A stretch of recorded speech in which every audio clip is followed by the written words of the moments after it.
You see a photo like this and you think to yourself, wow, that's really heartwarming. This is just a dad bonding with his son. And that's exactly what it is. What you don't realize then is that one of the people in this photograph would murder the other. Hello, true crimerers. This is a short time true crime, and it is the case of David and Charla Taylor. Viewer discretion is advised.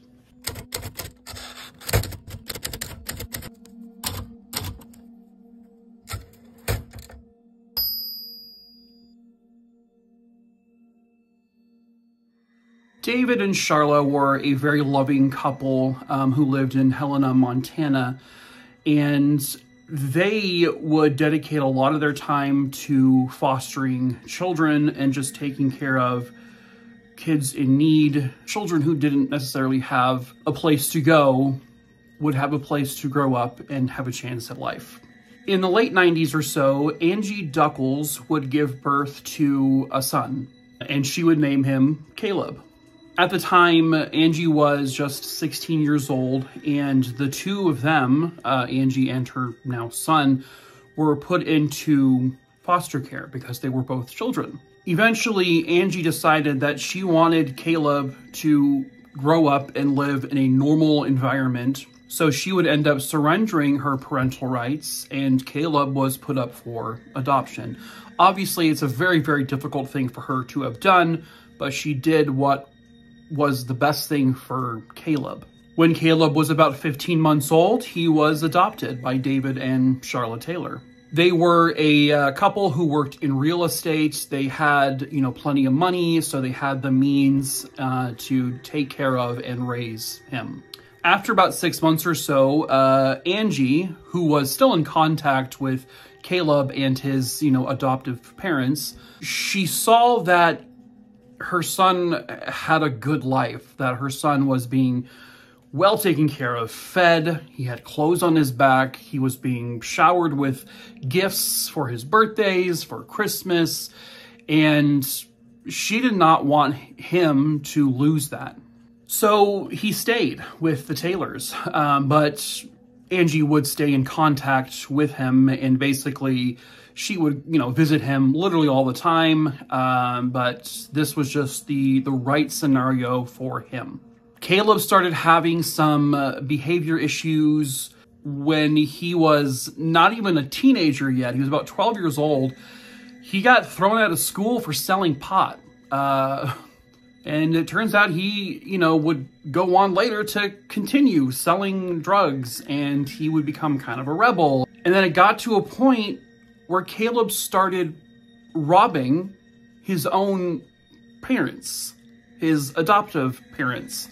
Angie found out that Caleb was doing heroin, and he stole about $15,000 worth of items from his parents, from the people who raised him and loved him and gave him everything he wanted. But here's how great David and Charla are as people.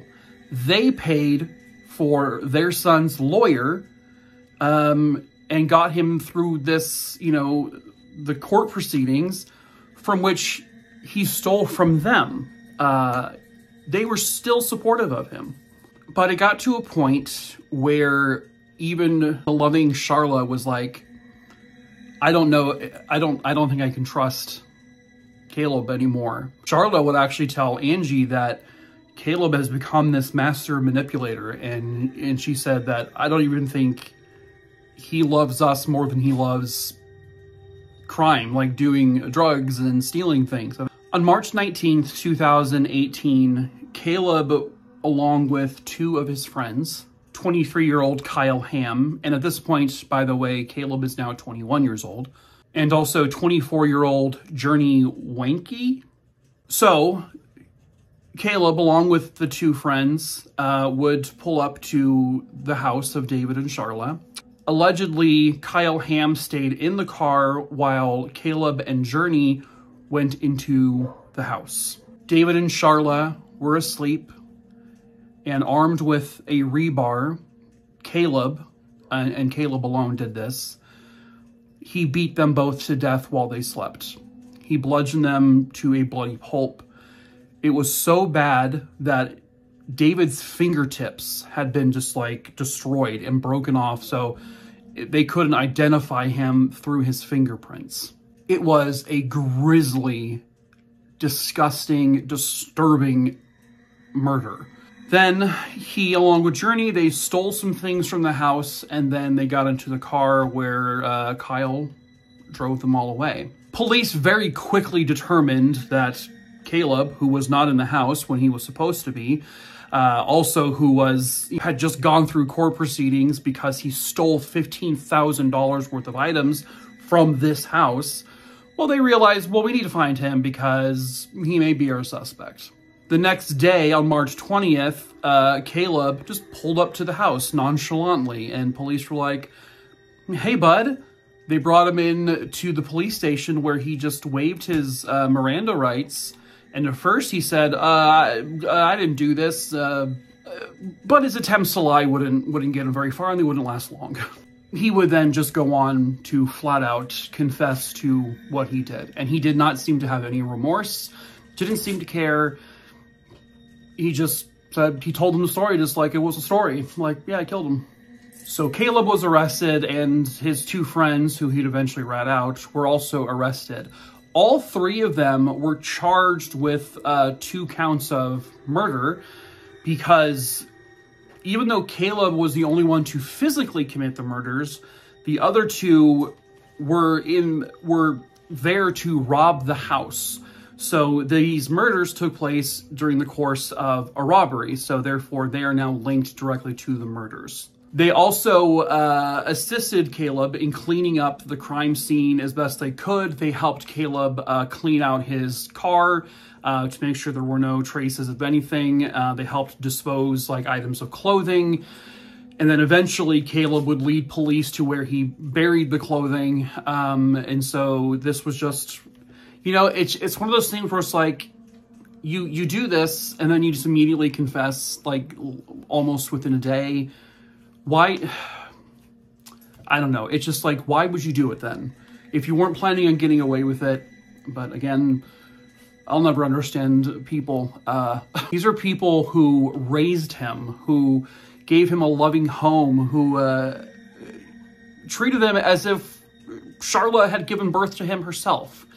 And this is eventually what he does to them, and is just so cold and callous. He would eventually be found guilty of both counts of murder, along with other charges with relations to trying to hide evidence, and also of the robbery. And he was sentenced to 2 consecutive life sentences without parole. The other 2 were also both convicted and sentenced to life in prison, but they both are given the option for parole. I believe it's after 20 years, but yeah, just a completely senseless, stupid murder. I mean, they're all stupid, but there's just some that are like, why did you, why, and then confess.